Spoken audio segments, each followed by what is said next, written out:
Ya, saya memang juga kebetulan Kiki di sini. Dulu aja. Sekarang pengacara di Yogyakarta. Ya. Kan masalah modus uang nih, Mbak. Masih menggema, Mbak. Awas earphone mas nih. Mbak Rara pakai headphone. Udah kok. Aku udah pakai headphone. Iya. Ya. Iya, teman-teman. Jadi kita terus kekerasan seksual. Tapi khususnya pada masa. Maaf ya. Oke, thank you. Ya, karena kan gini Mbak, masa pandemi orang-orang tuh semakin jarang keluar gitu. Tapi ternyata itu malah memunculkan modus baru hal. Itu sih Mbak, kalau yang selama ini masuk Jakarta itu kasusnya itu masalah kekerasan seksual di internet. Gitu. Tapi kalau misalnya yang lain gitu kita apa ya masalah itu ada yang saya banyak sekarang lewat meeting. Oke. Gitu Mbak, kalau misalnya kita gitu enggak? Oke.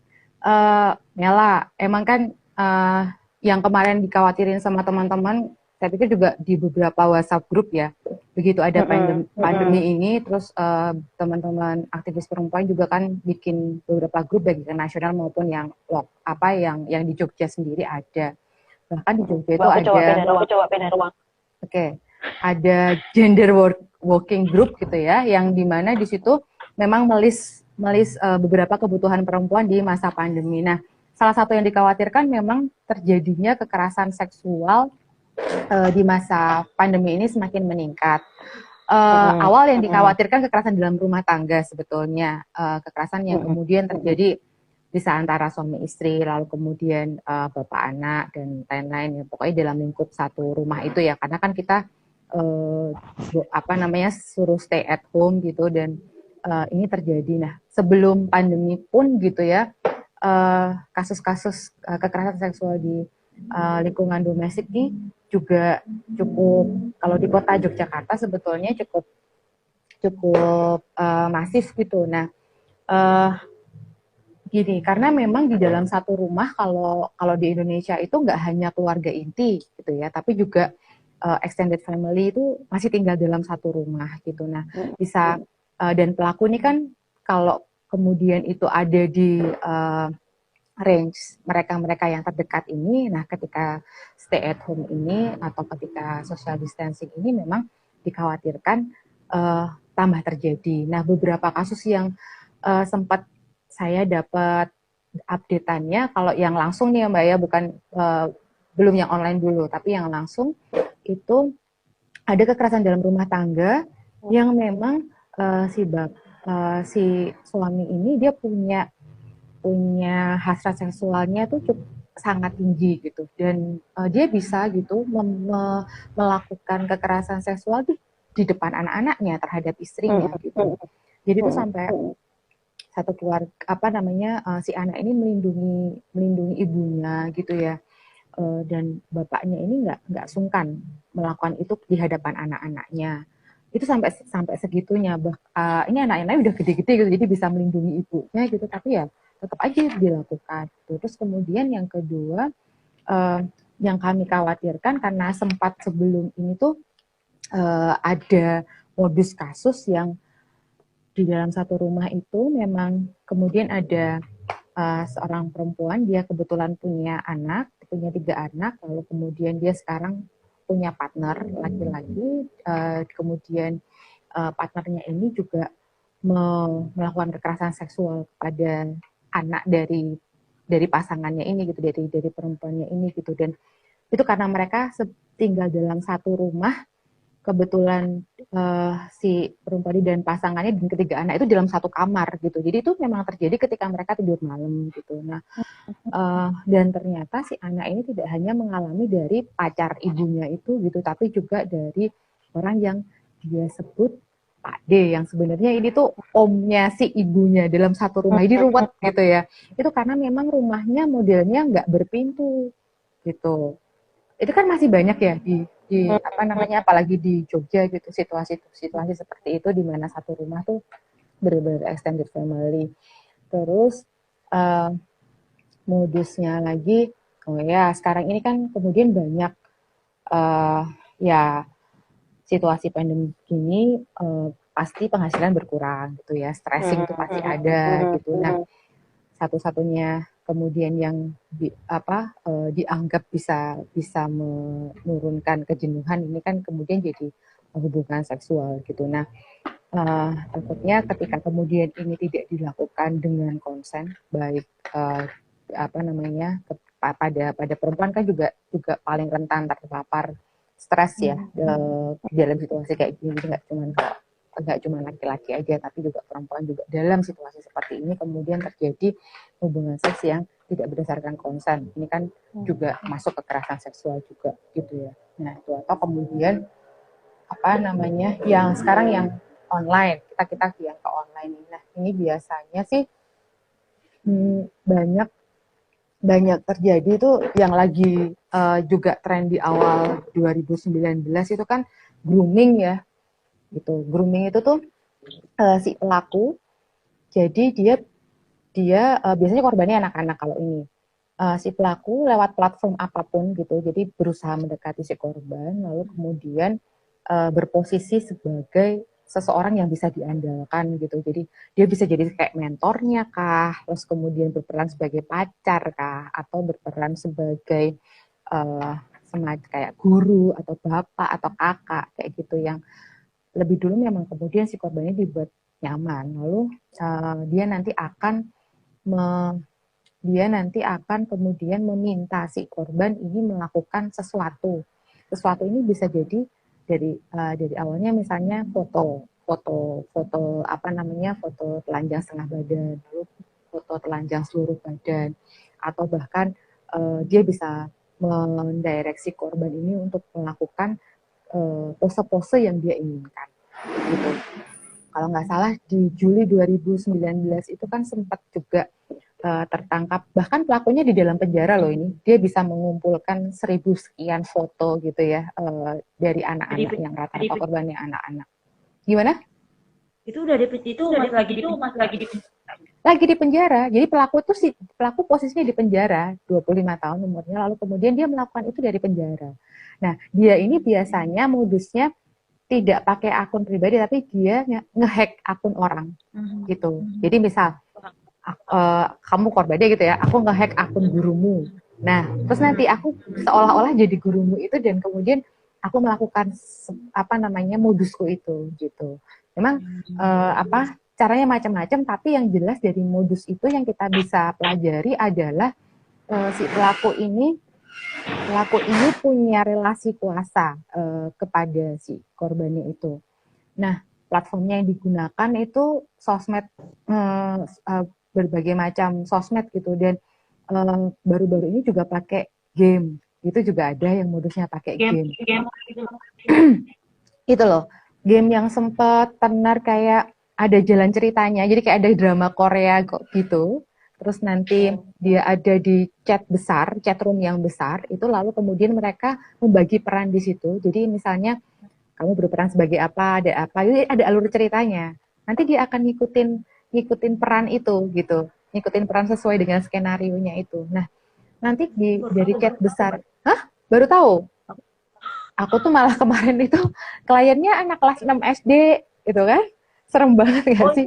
Itu gamenya malah anak-anak.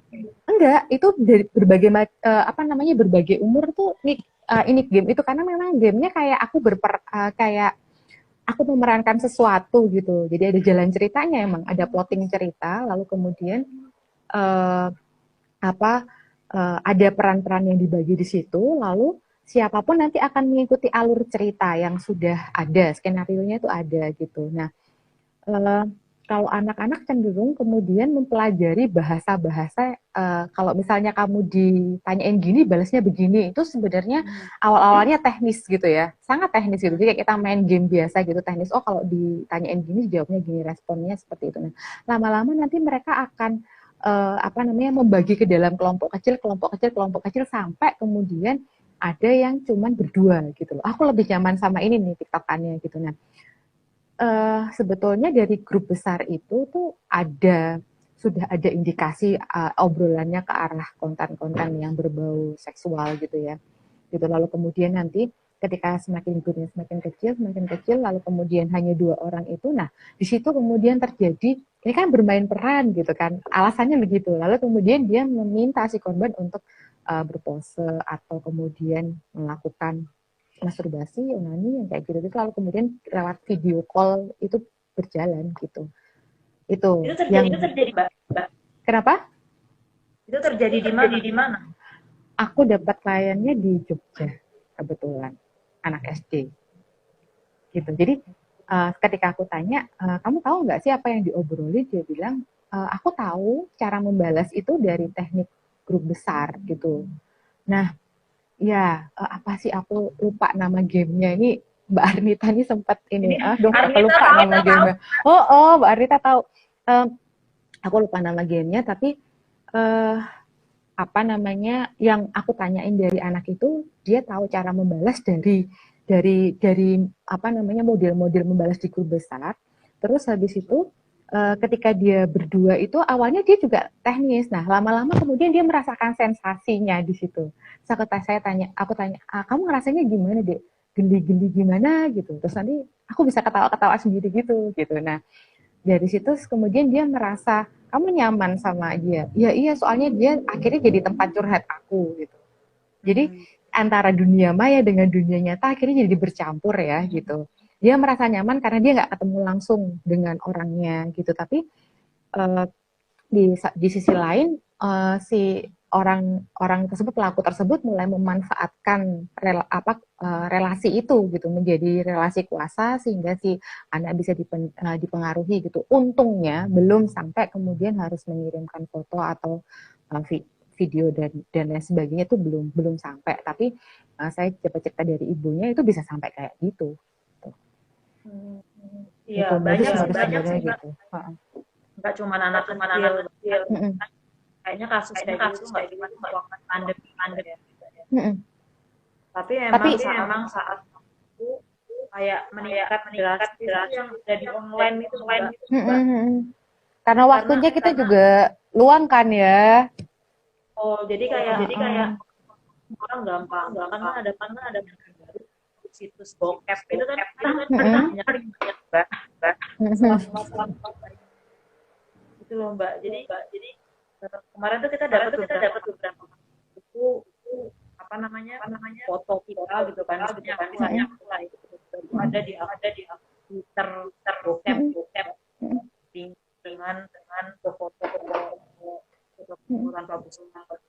Oh, kemarin itu kita ada itu di chat personal, tapi secara sensual dan itu kan gitu. Ini putus-putus suaramu, Mei. Mei, suaramu putus-putus. Aku agak ganti HP. Enggak, harusnya ganti orang ya. Aku tutup jendela, masuk. Enggak, tapi emang iya Mbak. Aku tadi ngomong masalah offline. Kalau online itu dia mulai banyak kasus itu akhir-akhir ini Mbak Kiki mungkin bisa ngasih itu pindah ruangan. Kenapa? Untuk yang apa nih? Yang masalah online. Yang masalah online tadi. Iya. Kalau kenapa ya? Itu memang ruangannya kali, Mei. Ruangannya kah? Nggak tahu Mbak. Tadi dalam ruang masih kayak gitu. Iya, oke. Tuh, kenapa nggak pakai Zoom? Besok kayaknya kita bikin sesi lagi yang pakai Zoom ya. Besok yang pakai Zoom. Oh ya, terus kemudian ada sih ada modus yang lain juga itu mau pakai ini. Jadi kalau ini sih emang si pelaku memposisikan diri sebagai kekasih gitu ya. Nah, ini sempat yang kena malah sebenarnya usianya udah di atas 40 gitu. Nah, terus Mela coba pindah rumah.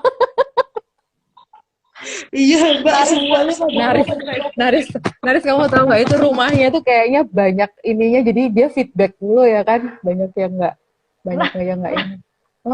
Iya, Mela suaranya putus. Ini kesalahan pada rumahnya Mela.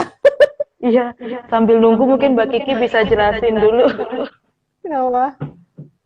Aku tak keluar deh di halaman. Jelasin apa nih? Aku jelasin apa nih? Yang online tadi, Mbak. Nah, apanya? Modusnya kah atau? Modusnya. Iya, itu tadi. Pada dasarnya mau online atau mau kemudian terjadi langsung, yang namanya kekerasan seksual itu pasti kemudian ada relasi kuasanya di situ. Ada hubungan yang kemudian si pelaku ini mencoba supaya si korbannya ini nggak lari dari dia. Entah kemudian dia menimbulkan ketergantungan. Dia akan menimbulkan ketergantungan. Dan pelakunya sih, kalau pelakunya umumnya nggak hanya orang yang belum dikenal, bahkan misalnya orang yang sudah dikenal pun itu bisa melakukan itu, entah itu alasannya dihack atau apa gitu, tapi bisa banget itu dilakukan oleh orang yang sudah dikenal gitu, bahkan orang yang dipercaya gitu. Aku tahu sih, maksudnya kalau di pandemi gini kan banyak yang lagi stres gitu ya, terus butuh temen curhat gitu. Awalnya kemudian diterima sebagai teman, lalu kemudian ketika nyaman, lalu itu dimanfaatkan, ruang-ruang itu dimanfaatkan untuk melakukan kekerasan seksual. Ya, ini yang harus diwaspadai sebetulnya. Kalau memang kita udah nggak nyaman dengan conversation-nya, kita tidak nyaman dengan chat-nya, itu kita bisa banget loh untuk bilang tidak gitu ya, untuk supaya tidak berlanjut. Bahwa ada sungkan, kok ini deket, kok ini sebenarnya orang yang aku hormati, atau ini orang yang aku percaya gitu, tapi kemudian melakukan ini gitu, itu untuk orang terdekat aja itu bilang enggak, itu harus banget gitu, harus banget dilakukan. Itu yang harus yang harus kita sendiri aware sama itu. Apalagi kemudian orang yang belum kenal gitu loh. Nah, ini yang juga kita harus waspadai. Terus juga kalau misalnya ada akun orang yang kita kenal dihack dan kemudian dipakai untuk melakukan kekerasan seksual via online gitu. Nah, ini juga kita harus waspadai. Orang itu pernah nggak sih ngomong kayak gitu sebelumnya gitu? Terus aneh nggak sih kalau tiba-tiba dia ngomong kayak gitu? Nah, itu juga harus aware juga sama yang hal-hal kayak begitu gitu. Karena memang itu sih awal dibuat nyaman, terus kemudian dia mulai menjurus ke hal-hal seperti itu gitu. Atau bahkan bisa jadi ini terjadi pada pasangan yang karena situasi pandemi gini tuh jadi LDR gitu. Pasangan kemudian jadi LDR. Nah, ketika LDR gitu kan ya kangen gitu mungkin, itu bisa jadi kemudian dia meminta untuk melakukan aktivitas seksual tertentu menggunakan media online. Kalau nggak nyaman bilang aja nggak nyaman gitu. Itu lebih baik daripada kemudian harus menuruti, tapi kemudian ini karena gini, ada juga loh yang kemudian kita nggak tahu ternyata ketika melakukan itu terus kita videonya direkam atau kemudian screenshot kayak gitu ya kalau misalnya hubungannya berlanjut gitu. Kalau enggak, nah itu nanti jejak digital itu kan nggak hilang ya gitu. Nanti di kemudian hari bakal ada potensi foto-foto atau video kita itu bisa disebarkan, entah kemudian diikuti ancaman, biasanya kan itu yang terjadi ya. diikuti ancaman, kemudian diikuti dengan permintaan-permintaan yang sebenarnya lebih nggak pantas dipenuhi gitu ya. Tapi modusnya kayak gitu. Tapi ini sih Mbak, yang itu kan tadi kalau misalnya dirimu bahwa orang bisa obrolan gitu ya. Tapi bisa mengangkat obrolan itu diancam ya Mbak. Nah, makanya gini, ancamannya kalau memang kemudian itu sudah masuk ke ancaman gitu, kalau ngekat obrolan lalu sudah masuk ke ancaman, sebenarnya itu udah ada sanksi pidananya loh Mel, ya kan? Dia dengan ancaman kekerasan gitu, ya kan? Misalnya ini aku sebar loh gitu ya, kalau misalnya kamu nggak mau melakukan lebih yang kemarin nih, aku udah ada fotomu nih, aku sebar gitu, itu udah masuk ancaman loh sebenarnya. Jadi kalau di Undang-Undang ITE itu sudah bisa dikategorikan tindak pidana ITE gitu kan. Ada kan yang dengan ancaman kekerasan, kalau nggak salah pasal 29 kan ya. Kalau kontennya kemudian konten kesusilaan itu di pasal 27 ayat 1, ya kan? Itu. Nah, lalu kemudian kalau pelakunya itu kalau korbannya itu anak, hukumannya bisa ditambah sepertiga di pasal 52 kalau nggak salah, ya kan? Ancaman. Tapi itu tadi ya, kalau untuk yang 27 ayat 1 kontennya tentang kesusilaan itu baru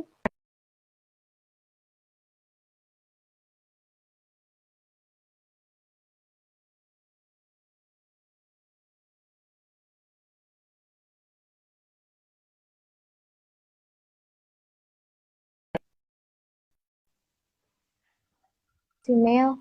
Iya, maaf Mbak. Lanjut Mbak. Oke. Itu sih. Jadi kalau diancam malah justru jangan diterusin gitu. Segitu aja gitu. Karena kalau diancam pasti dia mintanya lebih ya kan. Kalau tadinya cuma foto terus kemudian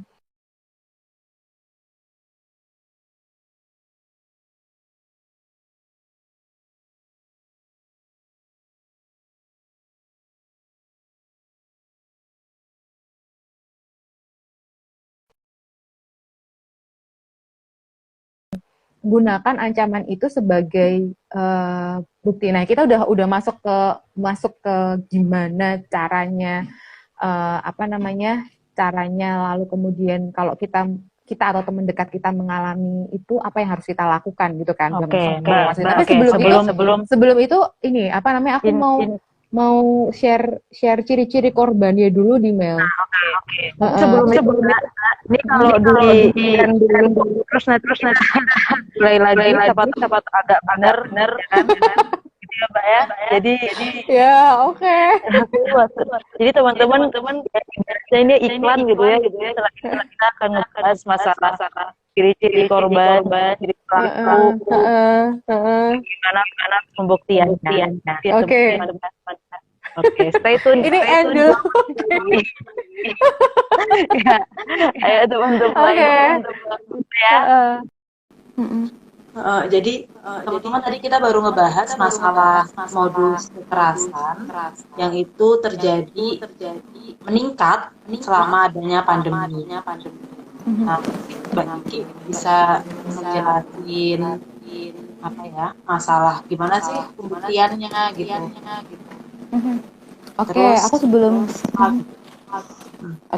Sebelum jelasin soal pembuktiannya, sebenarnya aku iniin ciri-ciri korbannya dulu ya. Jadi biar teman-teman itu kalau misalnya ada teman atau ada keluarga yang kemudian amit-amit lah jangan itu jadi korban, kita bisa tahu atau menengarai. Soalnya kadang ketika itu terjadi pada anak atau pada remaja gitu, itu jadi nggak kedetek gitu. Kita anggapnya biasa-biasa aja, dia di kamar seharian pakai pakai online mulu gitu kan, kita nggak tahu dia kenapa. Nah, tapi bisa ada beberapa ciri-ciri yang bisa kita ketahui gitu. Jadi tiba-tiba dia jadi sangat tertutup. Itu ciri pertama. Tadinya sharing atau ceria gitu, tiba-tiba jadi sangat tertutup dan kayak pengen punya waktu lebih untuk menyendiri gitu, kayak asik sendiri. Lalu kemudian yang kedua itu dia dia ada gak cerita gitu, dia dekat saat ini lagi dekat dengan orang atau sosok yang dikagumi gitu. Nah itu kalau anak ini kita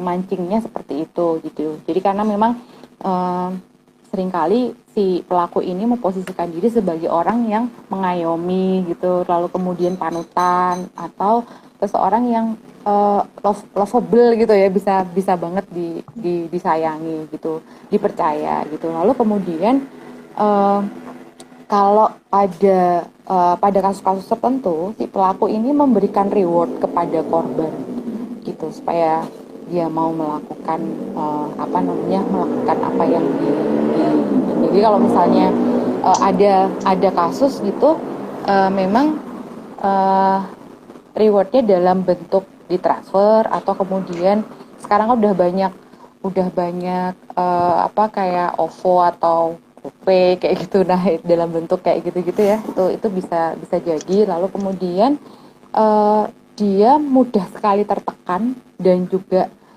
sensitif gitu. Nah kalau ada tanda-tanda kayak gitu tuh coba diajak ngobrol lebih dalam supaya kemudian kita bisa mengetahui gitu. Itu. Tapi Dan Mbak, kalau selama masa pandemi apa jadi khusus nggak Mbak? kalau selama masa pandemi ini agak susah ya, karena gini, semua orang stres gitu, punya tingkat stres yang sama walaupun penyebabnya berbeda-beda gitu. Nah tapi ciri-ciri umum ini masih tetap bisa dipakai kok untuk untuk menengarai dia jadi korban atau enggak kayak gitu. Nah yang jadi sedih itu kan gini ya, kalau itu terjadi langsung lalu kemudian si korban ada di satu rumah dan jadi kayak nggak bisa lari kemana-mana gitu. Nah yang kayak kasus terakhir yang aku ceritain tadi, kayak misalnya anak atau kemudian ini kasusnya KDRT, si istri ini yang jadi nggak bisa kemana-mana karena situasi ini tuh, terus harus gimana, itu kan yang kita kita mesti pikirin gitu. Nah, mana juga layanan juga lagi pada work from home semua gitu ya. Di Yogyakarta aja WFH tuh kan, ya ampun sedih banget deh. Tapi kita masih terima pengaduan kok Mbak. Oh ya online. online. Ya, lanjut Mbak. Kalau misalnya terjadi kayak gitu, apa sih yang sebenarnya di situasi pandemi ini kita bisa melakukan apa gitu kan? Yang pertama sih kalau kita sendiri yang jadi korban gitu, itu kalau aku sih segera, atau kita bisa menyarankan pada korban untuk mengumpulkan alat bukti dengan segera. Lebih mudah ini yang terjadi tidak online dulu ya, yang terjadi secara langsung dulu. Yang terjadi secara langsung itu sebisa mungkin ketika terjadi itu teriaklah atau menimbulkan reaksi yang orang lain jadi tahu, ya kan? Orang lain jadi tahu. Atau kalau misalnya itu terjadi di dalam satu rumah, kalau kemudian itu dekat dengan tetangga, teriak sampai tetangga tahu gitu. Karena ada banyak cerita juga ketika itu terjadi dalam satu rumah, isi rumah itu sudah kayak menganggap itu kejadian biasa gitu loh.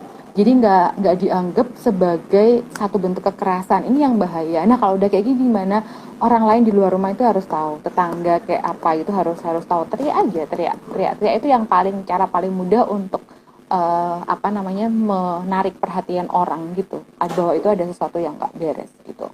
Atau jatuhin barang apa gitu yang jadi orang tahu ada itu, atau mukul-mukul pintu lah apalah segala macam itu, pokoknya timbulkan suara yang kemudian orang lain ngeh gitu. Karena kita kalau dari perspektif polisi itu ya biasanya yang ditanya itu kan ada perlawanan apa enggak gitu ya, tunjukkan perlawanan itu gitu ya, terus kemudian kalau di satu rumah itu nggak ada yang bisa jadi saksi, paling enggak gitu ya, orang lain itu bisa mendengarai bahwa di rumah itu nggak baik-baik aja gitu, banyak ada suara gaduh, ada suara teriakan minta tolong atau apa kayak gitu, supaya orang lain tahu gitu.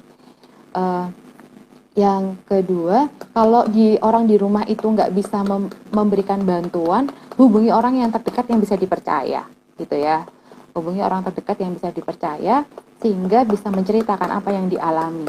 Itu kalau aku jadi korban gitu ya, saya sebagai korban untuk kekerasan yang langsung terjadi.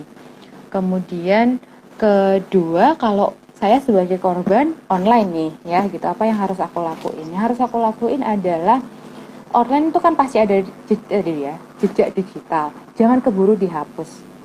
Kalau itu bentuknya kalau itu bisa di screenshot atau bisa di record, mending di record aja gitu segala macam ini. Dan kalau itu misalnya ada di chatting, jangan keburu dihapus, kumpulin dulu screenshotannya gitu. Kalau memang itu jadi menyakitkan untuk dilihat, jangan dilihat, yang penting jangan dihapus gitu. Itu penting banget buat bukti. Di Undang-Undang ITE disebutkan bahwa sebenarnya ada alat bukti tambahan gitu ya, selain alat bukti yang sudah diatur di dalam Kitab Undang-Undang Hukum Acara Pidana. Itu alat bukti elektronik, bisa dalam bentuk email, rekaman dan lain sebagainya gitu ya, atau kemudian bukti transmisinya. Jadi bukti ini terkirim, gambar ini terkirim kayak gitu tuh di record di di HP-nya itu sudah bisa jadi bukti gitu. Jadi ada proses yang namanya digital forensik untuk pembuktian gitu. Kalau ini nggak di restart, itu HP-nya nggak di restart ke situasi semula, situasi pabrik gitu ya. Jadi kayak situasi awal tuh masih bisa sih di digital forensik itu diungkap gitu. Itu juga ada sendiri ahlinya. Itu kalau kita jadi korban, ya kan? Suaraku masih menggema, nggak apa-apa ya? Nggak apa-apa. Abis ini yasinan aku di rumah. Iya, kayaknya banyak yang ngikut di belakang. Iya, kita jadi mistis ngomongnya. Warno aku, Mbak. Jadi kita ada masalah, Mbak, sama yang namanya forensik. Nah itu nggak tahu Mbak ya, setiap ada kasus yang itu mengarah pada kasus seksual online, setiap kita laporan ke Polda itu jarang ya Mbak. Maksudnya mereka dengan alasan alatnya lah atau apanya lah Mbak. Jadi kadang nggak pernah gol kasusnya Mbak. Itu gimana Mbak? Itu harus diakalin ya kan, harus diakalin. Di Jogja, kalau aku tahu di Jogja ya, tapi nggak tahu teman-teman di kota masing-masing pasti juga ada. Di Jogja itu yang diakui jadi untuk jadi pemeriksa untuk digital forensik ini ada dua. Baru ada dua. Di UII satu itu ada laboratoriumnya di forensik kalau nggak salah. Pernah kita. Yang satu lagi itu Pak Joshua Sinambela. Itu aku nyebut nama langsung ya, soalnya memang ini orangnya yang sering jadi saksi, dan dia memang dipercaya Polda untuk melakukan digital forensik karena emang dia sendiri punya alat yang canggih gitu untuk bisa ngangkat semua data gitu. Beberapa kasus sudah pernah dipecahkan sama dia gitu, dan Polda sering pakai ini. Jadi sebelum ke polisi, kalau saya sih dulu pengalaman penanganannya konsultasi dulu ke dia gitu. Ya emang ini agak effort ya gitu, cuman emang kita konsultasi dulu ke dia, ini masih ada nggak bukti-buktinya di sini, cukup kuat nggak gitu. Nah kalau kemudian belum kuat, apa yang harus kita lakukan? Kalau sudah cukup kuat, baru kita masuk ke kepolisian gitu. Jadi di kepolisian sendiri kita bisa punya argumen bahwa saya sudah konsultasi nih ke ke ahli digital forensik gitu, supaya sana juga mau menindaklanjuti. Biasanya gitu sih Mel, yang kemarin aku lakukan gitu. Tapi beberapa gol ya Mbak, maksudnya kasusnya itu sampai ketahuan siapa yang melakukan. Iya, bahkan di kasusku yang kemarin itu udah dihapus, fotonya udah dihapus, tapi masih ada di CC-nya itu loh, itu kerekam, kerekam. Ini memang hasil transmisi dari gadget ini gitu, ada kirimannya dari siapa gitu, ada gitu, masih bisa diangkat lagi ininya. Wah itu kalau teman-teman hacker kayak lebih tahu, atau teman-teman yang di IT lebih tahu ya gimana caranya, tapi masih bisa waktu itu gitu. Nah ada masalah baru nih Mbak. Misal kalau kayak gitu ya, tapi korbannya sendiri itu untuk meyakinkan mereka supaya mereka ayo kita berjuang bareng untuk mencari keadilan. Itu biasanya gimana Mbak? Oke. Kadang ada kalau itu kan di tengah ya karena kasusnya gitu. Oke. Kalau itu aku berbagi pengalaman. Ini bisa banget dilakukan oleh teman-teman semua. Apalagi sekarang di situasi pandemi gini banyak layanan tutup ya, banyak layanan tutup atau hanya melayani online. Maka mari kita semua menyediakan diri sebagai pendamping gitu.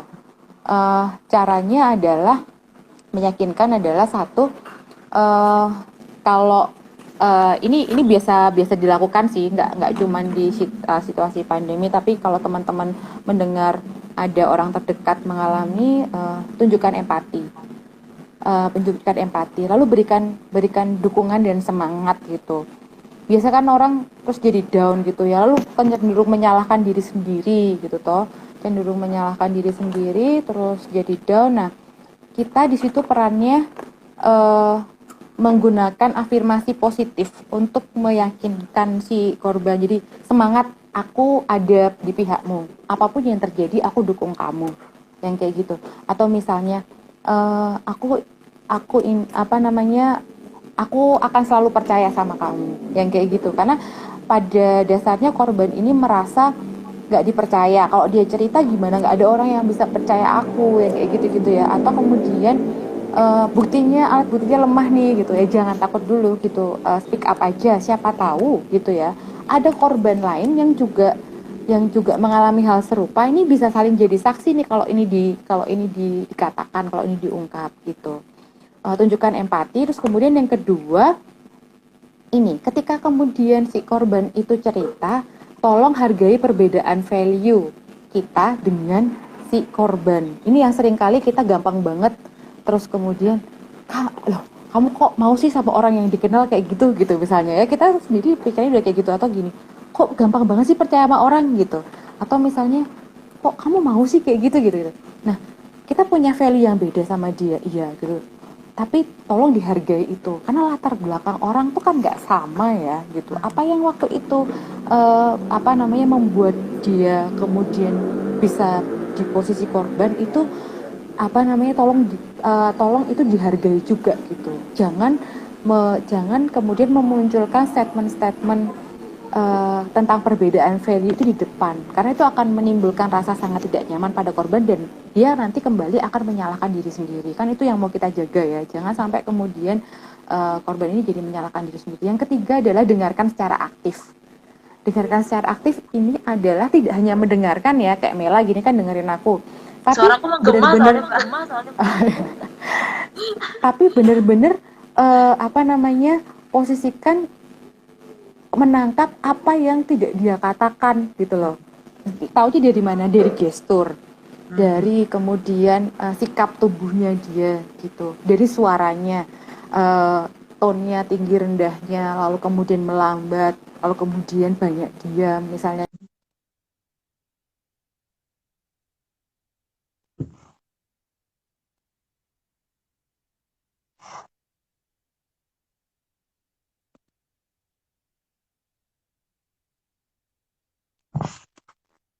Wah, kok loading Mbak Kiki. Wah, internet Mbak Kiki loading.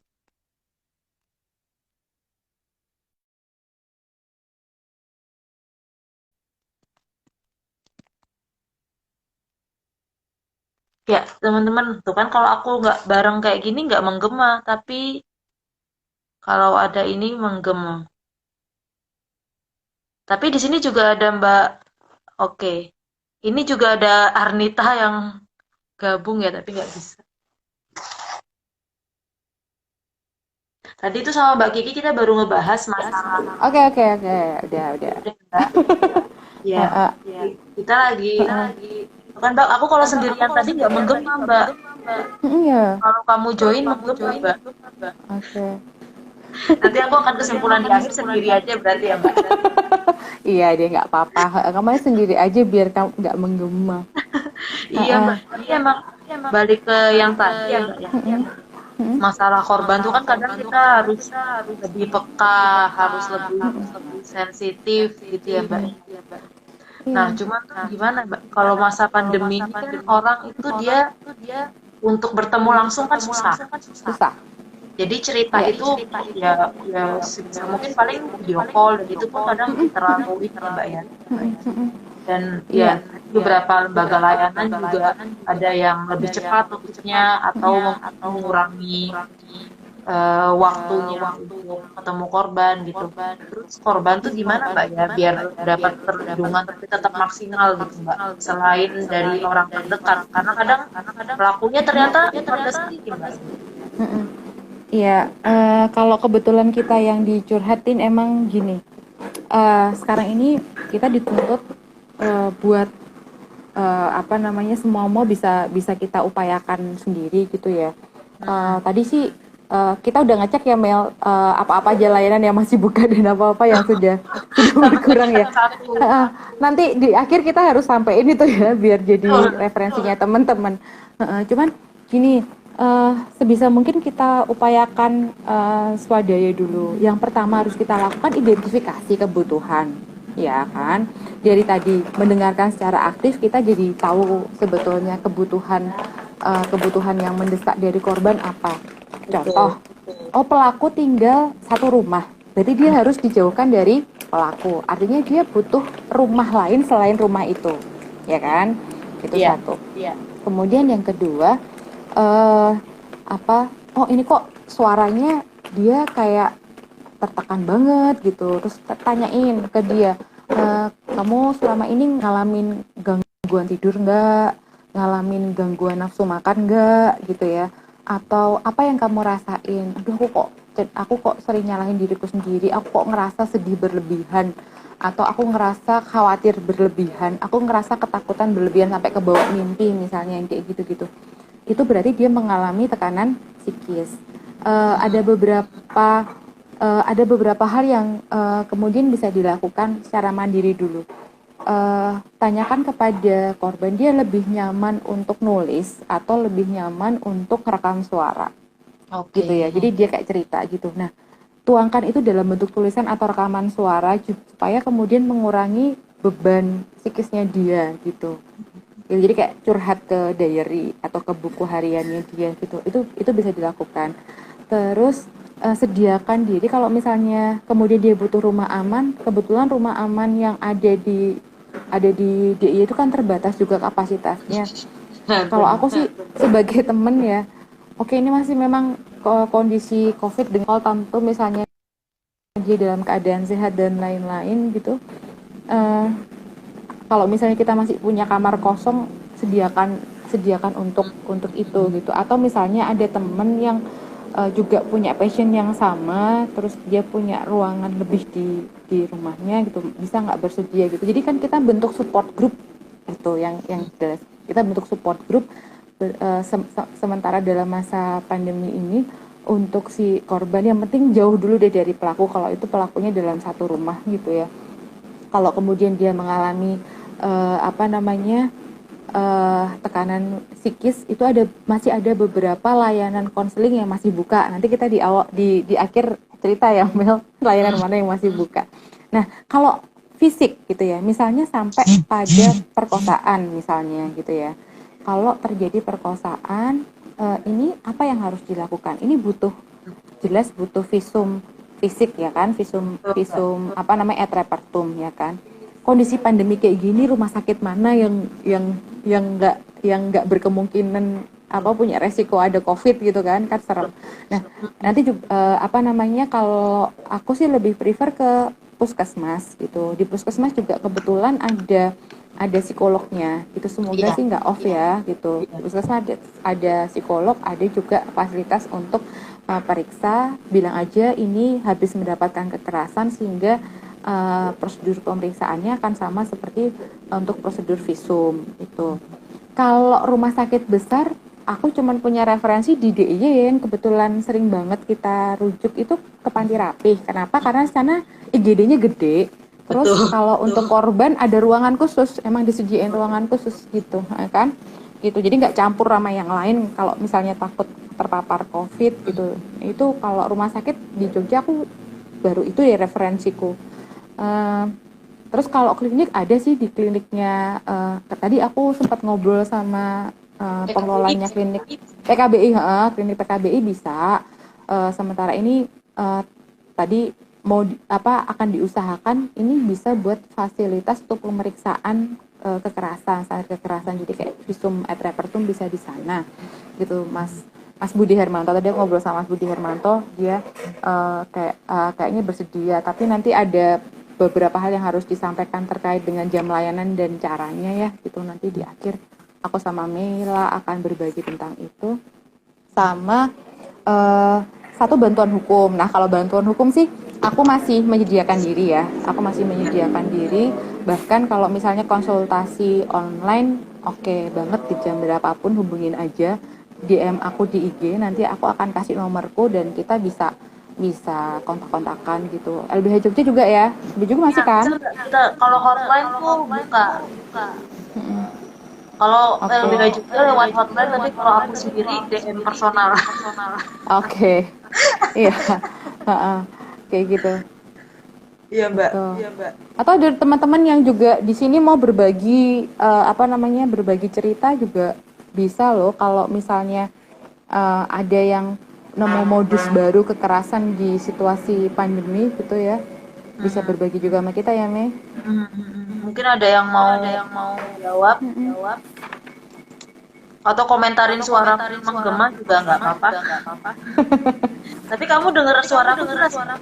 Jelas tuh, aku dengar suaramu jelas. Oh, nggak ngerti. Tergantung iman dan kepercayaan kayaknya. Kayaknya ada apa-apa Mbak. Iya. Mbak, aku dapat cerita dari beberapa orang nih Mbak, selama pandemi ini kan pertama KDRT meningkat Mbak. Karena stres keluarga tambah meningkat, lalu ada di rumah.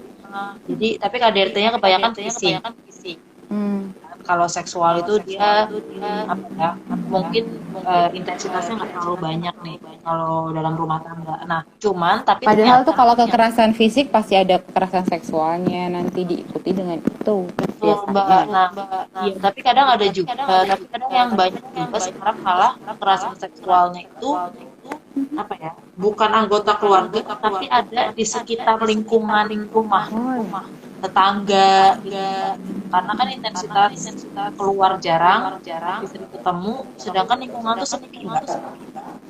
Nah, jadi ada di satu teman kita di kampung itu, cewek lagi sendirian kan pagi-pagi tiba-tiba diperkosa. Karena emang lagi sepi lokasinya. Itu juga.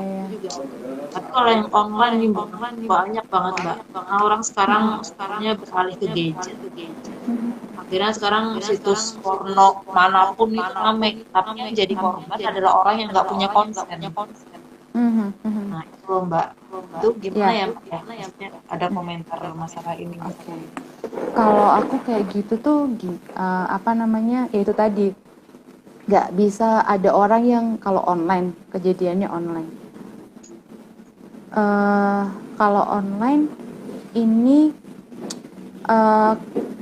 yang bisa aware adalah diri sendiri dan kemudian orang yang satu rumah sebetulnya. Ini kenapa kemudian jadi situasi ini tuh mengharuskan kita untuk aware sama diri sendiri dan juga orang di lingkungan kita ya, paling terdekat gitu. Karena tadi kita harus tahu kalau ada perubahan perilaku gitu dari anggota keluarga kita.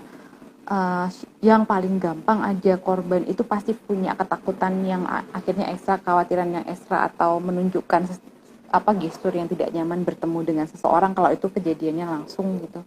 Nah kalau online dia semakin mengurung diri dalam kamar, nggak mau makan aja, itu tuh harusnya udah jadi satu hal yang bisa jadi indikator gitu. Ini kenapa sih ya gitu, kok dia nggak mau makan, atau kok tidurnya jadi nggak teratur, yang kayak gitu. Nah itu, dan yang paling bisa dilakukan sekarang ngumpulin alat bukti dulu kali ya gitu. Tapi kalau pelayanan ke polisi, kalau itu udah semua oke, terus hubungi kayak LBH Yogyakarta gitu, atau bisa juga kontak pengacara-pengacara yang memang concern ke perempuan gitu, atau hubungin P2T P2A kayak gitu tuh, itu kita sudah punya bekal, istilahnya kita sudah punya bukti-bukti awal gitu untuk bisa melaporkan itu gitu. Nah, nanti kalau di proses di kepolisian, biasanya kalau memang itu situsnya dianggap mengganggu gitu ya, situs pornonya itu dianggap mengganggu, banyak jadikan referensi untuk kekerasan seksual, atau misalnya gamenya ini yang aku cerita tentang game tadi itu kemudian dianggap sebagai sumber dari kekerasan seksual, itu bisa dilaporkan ke Kominfo untuk itu di-ban gitu, jadi nggak bisa diakses lagi, itu bisa. Iya sih Mbak, tapi menguatkan korban nih loh Mbak, biar dia berani ngelaporin itu Mbak. Gimana? Ya. Tips dan trik itu kayaknya kamu bisa loh, Mei. Ya, maksudnya biar suaraku menggema Mbak, nggak enak. Oke. Tips dan triknya biar gimana kita bisa menguatkan korban gitu. Tadi berposisilah sebagai orang yang bisa dipercaya, bahwa ceritamu ini akan dipercaya. Yang kedua, kalau kamu nggak melaporkan, kalau kamu nggak bicara, akan banyak orang yang jadi korban. Yang ketiga, ini membantu dirimu sendiri sebetulnya. Mengungkap pelaku artinya berjuang untuk diri sendiri. Itu sih, diri sendiri dan orang lain. Itu yang harus diyakinkan pada korban. Dan berposisilah gitu ya sebagai dalam tanda kutip, jadi kita harus melindungi si korban. Artinya gini, kalau kekhawatiran nanti kalau aku terungkap gimana, kalau aku terekspos gimana. Saya pikir teman-teman jurnalis sekarang juga sudah punya panduan liputan kasus kekerasan seksual, sehingga dia tahu mana yang harus dikaburkan, mana yang tidak bisa diungkap, identitas korban, ya perlindungan terhadap korban itu juga sudah. Kalau memang kemudian jurnalisnya ini nggak aware sama itu, kita punya mekanisme jurnalistik juga ya untuk down berita itu gitu. Itu sih. Kalau sekarang kalau misalnya buktinya cukup, jangan khawatir lah gitu. Paling enggak polisi tahu bahwa ini orang ini namanya sudah pernah masuk ke kepolisian gitu. Jadi kalau misalnya ada orang lain lagi yang lapor dengan pelaku yang sama, ini bisa saling menguatkan. Jadi kita maju pas bukti kita belum cukup ya, tapi bahwa kita berani melaporkan itu saja tuh udah jadi namanya dia, nama si pelaku, yang penting udah direkord di kepolisian gitu. Tapi aku juga dapat kadang ada dua pertimbangan juga buat korban. Pertama, kalau dia misalnya ngelaporin, kadang kan belum tentu juga Mbak pelakunya bisa ditangkap cepat ya, apalagi kasus online gitu ya. Oh iya, kalau itu ya. Betul. Lalu yang kedua itu kadang mereka pengen kasus pelaku-pelaku ini yang penting jerak gitu kan. Akhirnya mereka memblow up di media. Nah, tapi pas memblow up tiba-tiba nanti si korban ngedown lagi gitu. Nah, itu baiknya memilih jalur yang mana ya, Mbak? Kalau buat korban. Menurutku? Saat buktinya itu nggak cukup, Mbak. Oke. Kalau menurutmu, Mei? Karena kita pengacara ya tetap ke hukum, Mbak. Oh, iya. Tidak semua di situ. Oke. Nah, ini pentingnya kita sebagai pendamping. Jadi menjadi kuasa hukum dari korban kekerasan seksual itu tidak hanya kemudian kita mementingkan ego kita gitu ya. Kita harus betul-betul memperhatikan kepentingan terbaik korban. Ini yang harus kita utamakan. Jadi sharinglah dengan korban. Kalau kita menempuh jalur ini, resikonya ini. Kalau menempuh jalur ini, resikonya ini. Mana resiko yang paling korban bisa terima?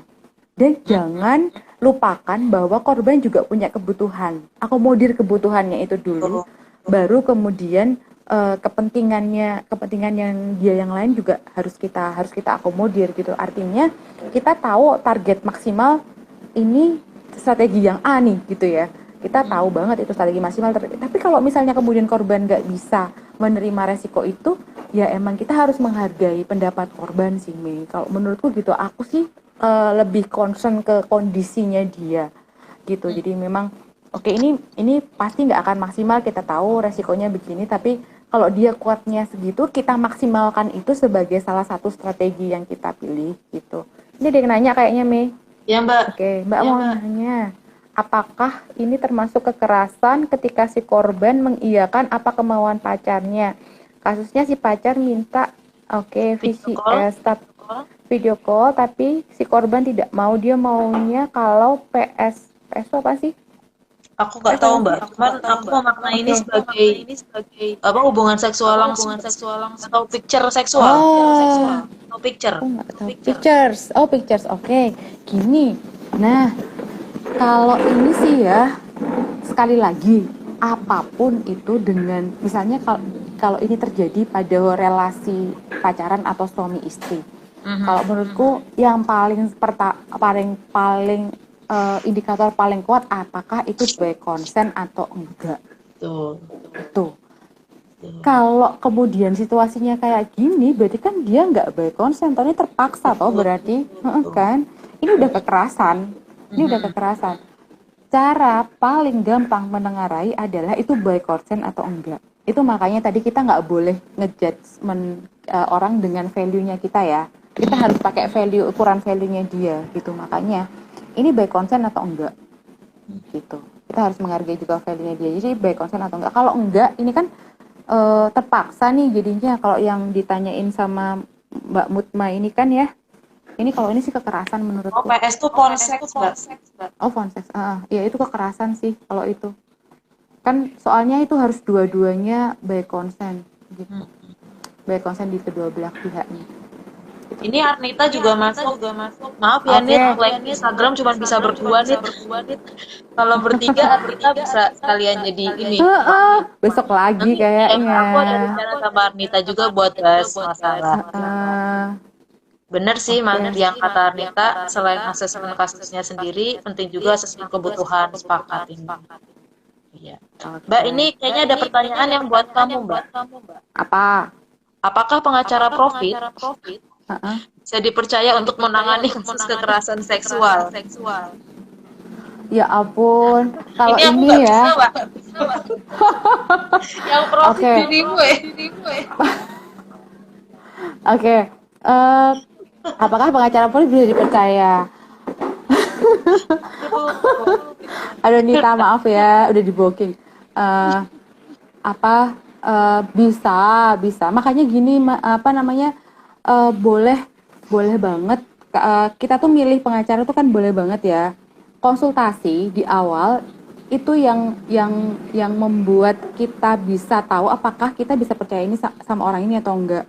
Sama itu kayak memilih jasa yang lain kayak dokter atau apa, itu kan karena trust ya gitu. Jadi konsultasi itu manfaatkan untuk kemudian betul-betul yakin nggak nih kalau dia ini bisa dipercaya gitu, dan klien itu sangat bisa kok untuk melakukan itu gitu, memilih tuh bisa gitu.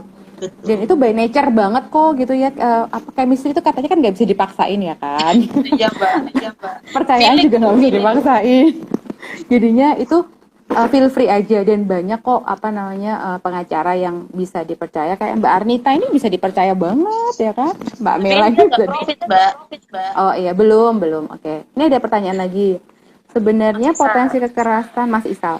Sebenarnya potensi kekerasan dalam situasi selama COVID-19 dengan di luar COVID-19 cenderung meningkatkah? Iya, tadi udah udah dibilang sama Mela meningkat, dan dari online-nya Mas, kekerasan seksual lewat online yang meningkat gitu, karena kita potensi pemakaiannya lebih tinggi. Di yang biasa meningkat juga enggak? Iya juga ternyata ya Mei ya. Banyak juga gitu, karena yang tadi itu nggak ada tekanan, nggak ada pressure, terus kemudian jadi ada pressure secara psikis, larinya ke seksual, terus kemudian melakukannya tidak by consent gitu, dan ke ke orang-orang yang sebetulnya tidak tepat gitu ya. Itu yang pelampiasannya juga tidak tepat gitu. Itu yang biasa terjadi tadi yang itu udah kita bahas kayak gitu Mas Ica. Betul. Ada yang belum kita bahas juga nih, Mbak. Apa-apa? Memilih jodoh kok.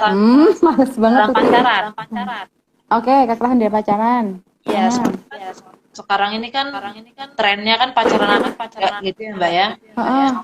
Kampus lagi tutup gitu. Terus mereka juga pulang susah. Jadi mungkin di Jogja tuh pada baratnya nggak ada kerjaan gitu lah ya. Ya, ini sih belum ada kasus yang masuk. Cuma saya melihatnya ini bisa aja menjadi peluang kasus kekerasan itu semakin banyak atau semakin terawat. Karena kan orang pacarannya akan sering ketemu, kan? Tindakan kekerasannya mungkin juga akan bertambah gitu ya, Mbak. Gitu. Maksudnya mungkin ada juga. Ini kalau kata Arnita, WFH nggak berkurang kasusnya. Iya banget, bener nih, ya Allah. Kita pikir kita bisa istirahat, kagak gitu ya. Tetep kasusnya malah lebih, stresnya lebih gitu. Karena ini kenapa sih kok pada nggak tobat gitu ya? Udah situasi kayak begini masih aja melakukan kekerasan seksual. Iya bener Mel, bisa banget itu terjadi gitu. Karena emang situasi yang nggak menguntungkan ya untuk teman-teman yang ada di Jogja ngekos, pulang nggak bisa gitu, keluar di sini juga nggak bisa, apalagi kondisi misalnya keuangan menipis yang kayak gitu, terus akhirnya yang kepikiran kekerasan seksual, memaksa pasangannya untuk melakukan kekerasan seksual gitu, atau bahkan bukan pasangannya gitu, orang yang menurut dia dekat atau bisa berpotensi jadi korban menurut dia, bisa nih gitu ya, itu jadi korban kayak gitu bisa saja terjadi, itu bisa banget. Nah ini makanya butuh support group dari teman-teman. Artinya social distancing itu tidak mengurangi kepedulian sosial kita loh ya gitu loh. Aduh itu loh yang harus dimaknai, karena gini, sekarang ini social distancing ini jadi mengurangi kepedulian sosial kita. Kepedulian sosial dalam artian bukan yang soal mendonasikan sesuatu ya, kalau itu sih oke banget teman-teman yang udah dilakukan oleh teman-teman, tapi kayak misalnya kepedulian sosial tentang kondisimu gimana nih, keadaanmu kayak gimana gitu, sekedar menanyakan gitu, bahkan mungkin satu kos-kosan aja karena social distancingnya serius banget gitu, teman sebelah ngapain kagak tahu gitu, itu kan parah ya gitu. Oke lah kita social distancing tuh oke, cuman kemudian masih tetap aware sama lingkungan sosial kita juga gitu. Jadi ya itu harus tetap dilakukan. Ini ada yang nanya sih, sebenarnya di luar konteks kita, mau dijawab nggak, yang ujian sekolah boleh dengan bertatap muka nggak? Kayak gitu boleh nggak sih? Dijawab nih. Luar ini ya, Mbak. Ya di luar ini ya. Mas nanti nanyanya kalau pas topiknya soal pendidikan ya Mas, tuh minta LBH tuh satu lagi topiknya tentang pendidikan ya, itu biar tuh ada nanya ujian sekolah. Ya siap. Tapi Mbak, ini ada lagi Kak. Jadi gini kan, maraknya kasus pelecehan seksual mulai dari verbal atau langsung kan semakin hari semakin meningkat. Banyak korban tidak mau speak up karena takut lebih dihujat, dan buat kita semua untuk sebagai perempuan untuk meminimalisir keadaan ini gimana? Nah ini loh yang sebenarnya ini sebelum COVID pun dan pada umumnya itu dukungan atau kemudian support terhadap korban. Iya nggak apa-apa. Support terhadap korban ini kan sangat kurang ya Mi ya. Kayak culture rape ini kan masih rape culture ini kan masih hidup di Indonesia gitu. Terus kemudian yang namanya kekerasan seksual, kalau enggak perkosaan dianggap biasa gitu, atau bahkan gitu perempuan yang kemudian dia ada di situasi yang rentan, entah itu harus pulang malam, entah itu kemudian pakaiannya, dari cara berpakaian, entah itu kemudian dari cara pembawaannya dia, sifatnya dia jadi di stigma kayak gitu. Terus kemudian tadi ada rape culture, terus kemudian soal stigma terhadap perempuan atau kemudian semacam stereotyping terhadap perempuan, dan yang ketiga potensi yang paling sedih itu sebetulnya malah justru dikriminalisasi ya nggak sih Mel, yang di Baik Nuril tuh yang terjadi malah dikriminalisasi kan ya. Baik Nuril itu dikriminalisasi, awalnya dia melaporkan kepala sekolahnya karena dilecehkan oleh kepala sekolahnya, jadi malah dia yang dikriminalisasi. Nah, resiko-resiko itu tuh sangat bisa dihadapi oleh korban. Nah, ini yang harus kita lakukan adalah gimana meningkatkan kepercayaan dirinya korban itu jadi survival. Kita membentuk itu tadi sekali lagi support group. Terus kemudian kalau ada orang yang nyinyirin terus menghujat ya kan, itu kita yang ngomong jangan korban sendiri tapi kita semua. Contoh paling bagus tuh waktu Agni ya. Agni itu kan yang bersuara tidak hanya korbannya langsung, tapi teman-temannya satu kampus loh gitu. Itu yang bikin korban semakin kuat. Kebetulan waktu itu saya dampingin Agni gitu, dan itu ngefek banget loh. Dukungan teman-teman jurnalis waktu itu juga ketika memberitakan dari sisinya dia dan juga bagaimana teman-teman dosen-dosennya memperjuangkan itu membuat dia semakin kuat secara psikis kayak gitu. Adakah platform metode ruang aman ketika terjadi kekerasan saat kita misalnya ketika Nah, ini tadi udah kita bahas ya, Mbak Riksa. Kita tadi udah bisa udah kita bahas kalau di DIY ini RDU layanan pemerintah itu masih bisa diakses. Tadi kita udah nanya ke sana masih bisa diakses kalau untuk rumah aman. Nah, kalau memang itu kalau itu tidak tersedia, kita ini teman-teman terdekatnya yang kemudian bisa menyediakan ruang aman, entah itu kalau misalnya ada yang punya rumah di sini lalu kemudian ada kamar yang bisa ditempati oleh korban, itu bisa dijadikan tempat sementara untuk ruang aman, itu bisa banget ya untuk mendukung itu gitu Mbak Riksa gitu. Jadi emang kita harus kasih supporting untuk itu juga sih, nggak cuman kebutuhan di situasi COVID, tapi juga kebutuhan korban kekerasan di situasi COVID gitu Mbak Risa. Makasih loh pertanyaannya ya. Tapi iya bener Mbak, kadang ruang aman itu kan sangat diperlukan. Maksudnya dalam pandemi ini kan malah tambah mungkin kebutuhannya lebih besar gitu Mbak. Cuman kan yang sulit itu aku sudut pandang anak kosan ya Mbak ya, kadang karena banyak anak kosan kan dia untuk kemana-mana kan agak sulit, apalagi yang nggak punya keluarga gitu sih. Kalau teman-temannya pada pulang dia nggak tahu akan kemana gitu Mbak. Nah mungkin enaknya tuh mereka ngadu ke siapa ya, kalau misalnya dia sama temennya sendiri tuh nggak ada rasa percaya. Kan biasanya kan konseling tuh. Ayo, mari kita buka layanan konselingnya. Coba Kakak Mela tadi sudah absen kemana aja. Nah, kalau itu harus pakai layanan yang memang sudah resmi disediakan ya kan, Kak? Kak Mela dulu deh, kayaknya tadi udah kemana-mana aja. Boleh loh Kak di share. Tunggu Mbak, ini ada pertanyaan. Oke, nah tadi kan ada salah satu yang jadi support grup ya. Gimana Kak caranya mengajak teman khususnya perempuan untuk jadi saling support grup perempuan yang jadi korban pelecehan di kultur yang patriarkis? Soalnya kan kita kadang mau melawan, cuman sesama wanita pun kadang nggak mendukung, malah saling menyalahkan. Nah, nggak usah banyak-banyak sih sebenarnya. Mulai dari beberapa orang yang peduli, dan itu bisa jadi inner circle-nya sih korban atau survival ya kan, teman-teman dekatnya aja dulu 2-3 orang. Nah nanti ini yang kemudian mengembangkan, yang ngajak teman-teman lain untuk juga saling support. Caranya adalah tidak dengan jangan diungkap korbannya siapa ya, tapi modusnya aja gitu. Cerita tentang modusnya, tetap harus melindungi privasi korban, tapi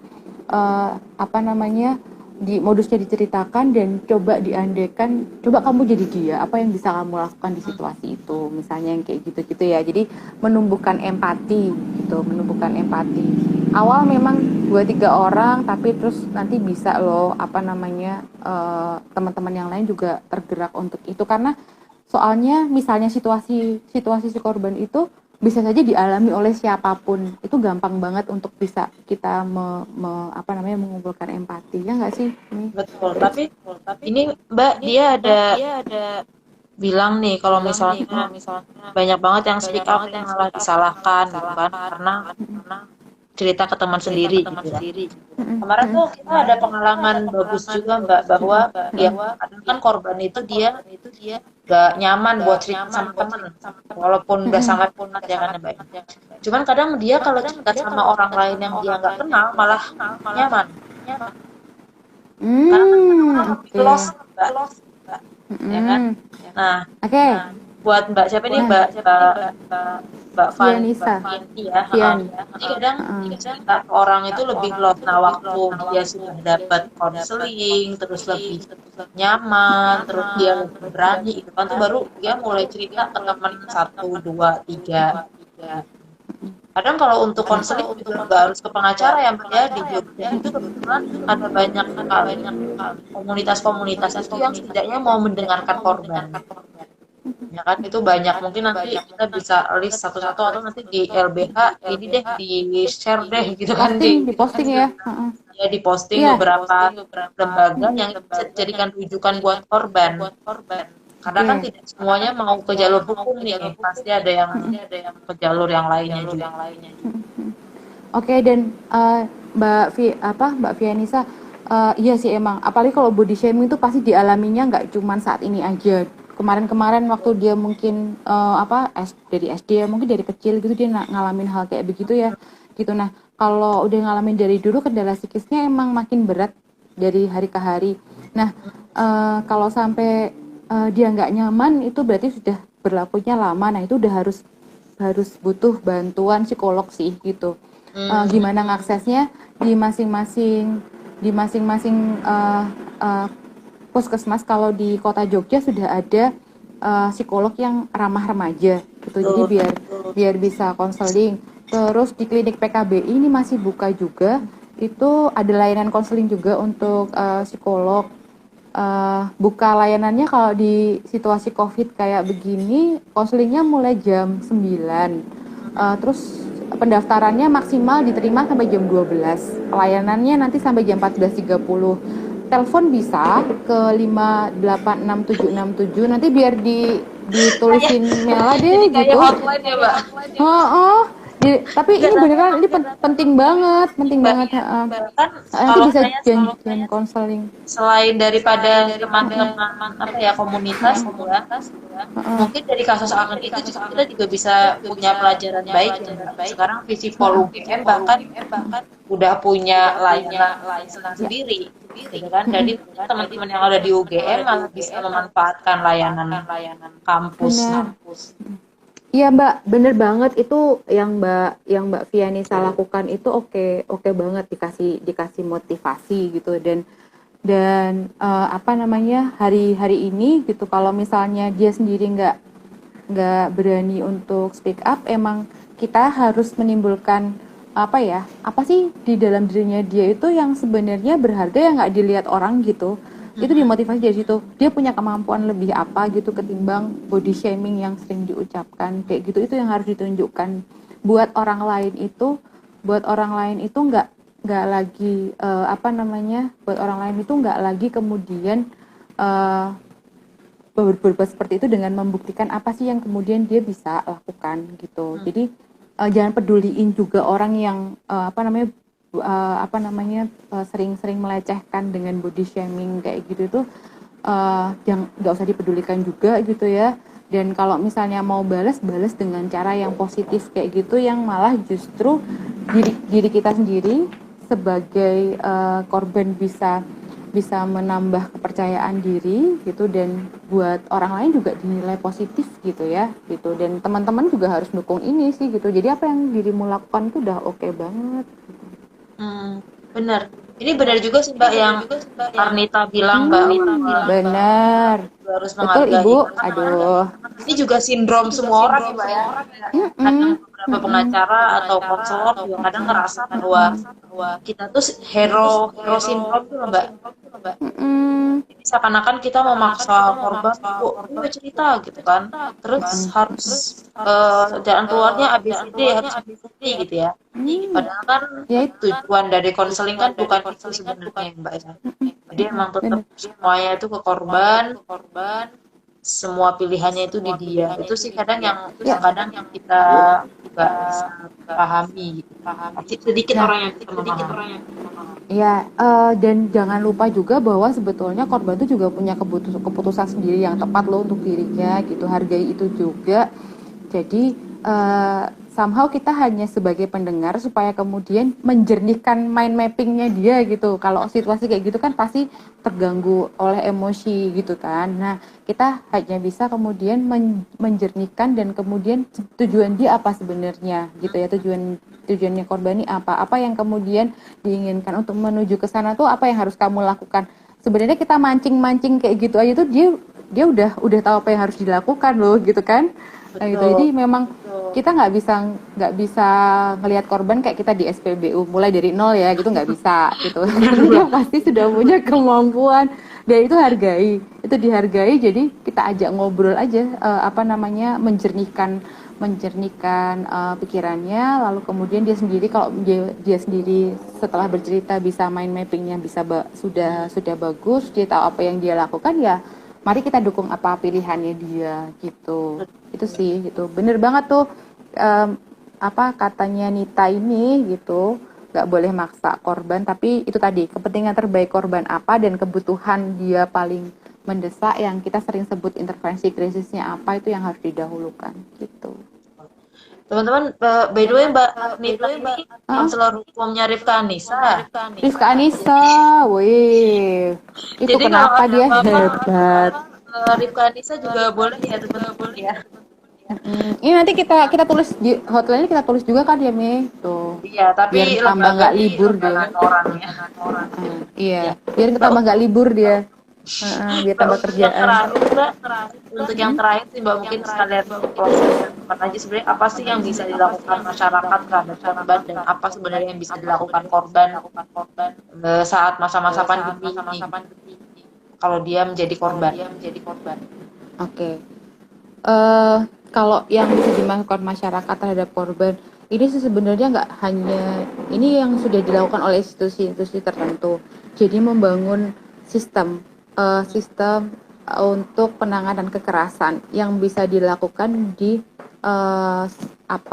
situasi sosial yang terbatas, kayak misalnya di tingkat RT gitu. Kalau masyarakat ya tingkat RT, artinya di institusi pendidikan itu pasti harus ada protokol gimana kalau misalnya ada kekerasan. Terus kampus misalnya kayak gitu juga ada protokol kekerasan. Di situasi masyarakat ini kalau di Jogja itu sudah ada yang namanya SIGRA atau berbagai macam komunitas masyarakat yang kemudian dibentuk untuk penanganan kekerasan. Ini masih aktif kok mereka gitu, dan minta mereka untuk bikin sistem secara sosial untuk mendukung korban kekerasan gitu. Jadi pandemi tidak kemudian membuat si pelaku kekerasan berhenti untuk melakukan aksinya gitu, tapi tambah banyak gitu. Maka kemudian teman-teman Satgas Sigra yang itu sudah, kalau di Jogja udah ada di tingkat kelurahan sudah sampai ke sana gitu. Nah, mungkin di tempatnya teman-teman masing-masing namanya beda-beda gitu, tapi pasti ada kadernya tuh udah ada di dalam satu kawasan gitu untuk menolong korban. Lalu kemudian kalau kita jadi korban gimana?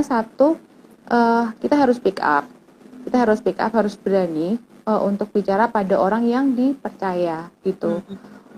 Kalau memang butuh dukungan psikis itu ngobrol aja supaya kemudian kita bisa menyediakan layanan konseling secara psikis dulu ya, ke psikolog atau apa gitu. Lalu kemudian nanti kita kalau untuk hukum bisa menghubungi LBH dan sebagainya kayak gitu. Yang jelas sih kumpulkan bukti awal dulu, itu penting yang tadi aku bilang di depan ya gitu. Kalau online gimana, kalau kemudian kasusnya kita hadapi langsung kayak gimana gitu.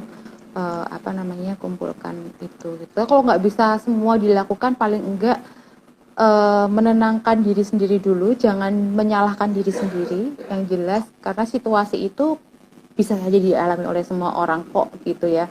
Jangan menyalahkan diri sendiri, lalu kemudian cintai diri gitu ya, cintai diri untuk kemudian kita tuh deserve untuk kehidupan yang lebih baik, kualitas kehidupan yang lebih baik. Itu akan bantu untuk memulihkan kondisi psikis kita, sehingga kita tahu harus ngapain, harus cerita sama siapa yang tepat kayak gitu.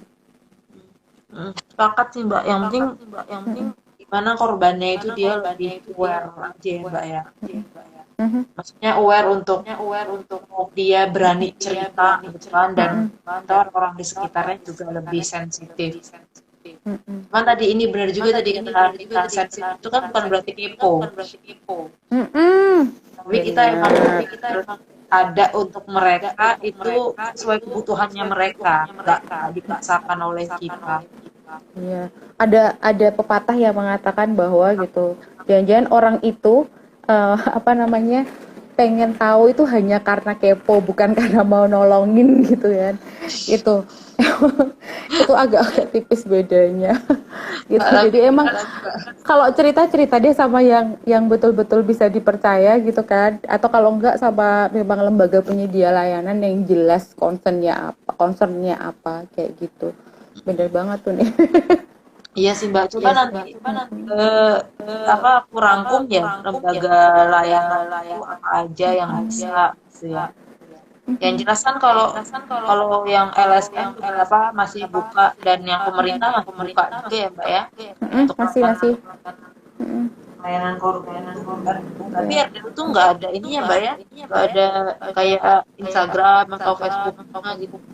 Adanya tuh di webnya jadi satu sama webnya DP3AP2DIY gitu, jadi Dinas Pemberdayaan Perempuannya gitu. Webnya jadi satu sama itu, tapi kalau kontaknya langsung tuh ada, nomor teleponnya ada kok gitu. Nanti aku share ke Mela, nanti biar Mela posting di LBH Jogja ya gitu. Siap Mbak. Mungkin akan ini, mungkin Mbak Kiki itu dulu. Oke. Thank you ya teman-teman. Makasih ya Mbak udah maaf banyak masalah teknis. Iya, nggak apa-apa, bisa diruat. Iya Mbak, ini kalau kata teman-temanku rumah ini kalau aku nggak Mbak setelah ini. Siap. Oke, thank you ya sharingnya. Makasih juga Ardita yang udah bantuin jawab gitu, yang udah kasih ini juga. Makasih. Iya Mbak. Makasih Mbak Kiki. Selamat malam. Ya, sama-sama. Yuk malam. Iya. Ini pas juga mau habis ya ternyata. Oke. Jadi ternyata timernya tuh cuma sejam Mbak. Iya. Ya wis Mbak, makasih ya Mbak. Oke.